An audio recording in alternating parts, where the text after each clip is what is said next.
Who can relate to this? We've got to the final hole, 18, it's a par 5, it's a long way, especially from the backs, trouble everywhere. We've been hitting driver good all round, and then we get faster and faster and faster. And there's pressure on this drive.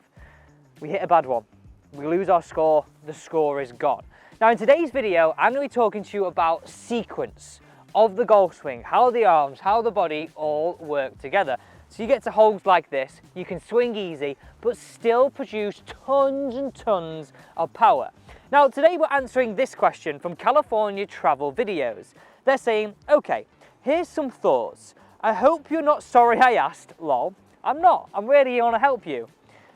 How about a series on tempo, timing and rhythm with various segments? Let's do it all in one video. So me and Jim named this the ABC sequence. No reason really, just because it's the simplest way for me to remember it, for him to remember it, take it out on the golf course, and this is what we're facing. By the way, we're getting striped up. Summer's here.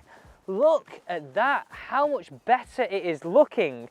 Now, the ABC sequence is all to do with mainly the downswing. A being backswing, B being arms dropping, C finish it off. Let me talk you through this a little further, because I want you to have confidence in your game. So addressing this right here, let's make a backswing that is A. Now A should just include nice flat lead wrist, shoulders that have turned a little bit more than our hips, so rough numbers 90, 45. And if I just do a few reps, just have a look what I'm doing there, just roughly around that. That's what we should be looking for, and we should be able to say A in our head. Now this is where it gets a lot more interesting on the sequence. Let me sort of show you where people go wrong. What I see a lot of the time, we have C, if C was turn, we have C before we have B. So a lot of people go, right, okay, C, B. So C before our arms drop. Now, if you look at this and face on, we go C, B, arms dropping. Well, we don't want that. That's that over the top, slicey, weak swing that if we hit one, we might bullet pull one into this tree right here. Or very often on this hole, that thing's like a magnet. Hit it into that tree. We don't want that. What sequence we're looking for is we want B being a drop before C being a turn and roll. Now if I just keep doing that, have a look at every angle here, what I'm doing. Maybe even just go, right, okay, B before C, not C before B. We'll break this down a little further in a second, but let me do a few more reps. A, B, C. A, B, C. That has to be the sequence. And one more for you as you go down the line. I'll do this one a little bit slower. A, B, C. Fully rolled, fully through, and turned. Now let's break this down a little further. Now if you're wondering, Alex, why did you pick out that comment today from California Travel Videos? Well, simply, they asked this question, they subscribed to the channel, and they turned on the bell. Now I'm creating the videos and looking through all the questions right now for next week. And if you want your question answered, just simply subscribe, turn on the bell, and pop it down below in the comments. Let's get back to the video. So breaking down these movements, let's say A is backswing, which includes turn and a little bit of a lift of those arms. When we say movement B, that's our arms dropping, okay? When we say movement C, that is a rotation of the body and a roll of these wrists, okay? So they're the motion, they're the movements. Let me repeat that again.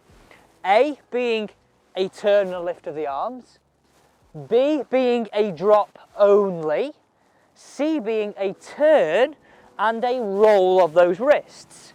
So this is how I said to Jim on the golf course what you should think about. Let me hit this one away and then we'll talk about this a little further. So look, this is what I do. I stand here and I just think A, B, C. I can't hit a driver any better than that. Look how it's drawing in, because that B before C allows me to hit from the inside. That just went 263 yards on a cold spring morning. Look at that, look at that. So I want you to be able to get into the wind that too. So, this is what I said to Jim. Let me tee this one up. Listen to my words very carefully. You make your A backswing. Now, as you're looking down here, your shoulder's pretty much covering, right, up your left foot, okay, your lead foot. I can't see it. So I said to Jim, we've got to have B, which gets us swinging it on plane, okay, in here before you can see in the corner of your eye your left foot, because that can be seen if you turn too early. So practice keeping the left foot or your lead foot hidden by that drop of B before C and roll through.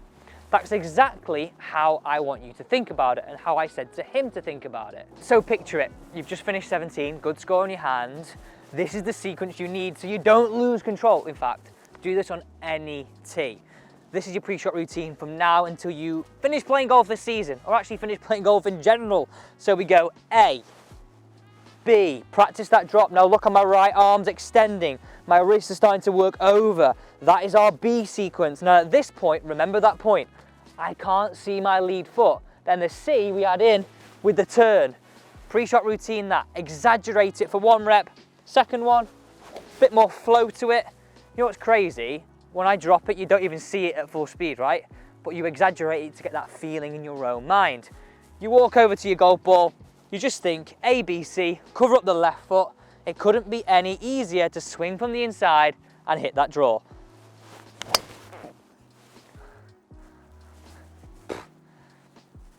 I'm done. That is all we need. You're down for your tee peg, hopefully a little bit smoother than that, and you're down the fairway shooting your lowest scores.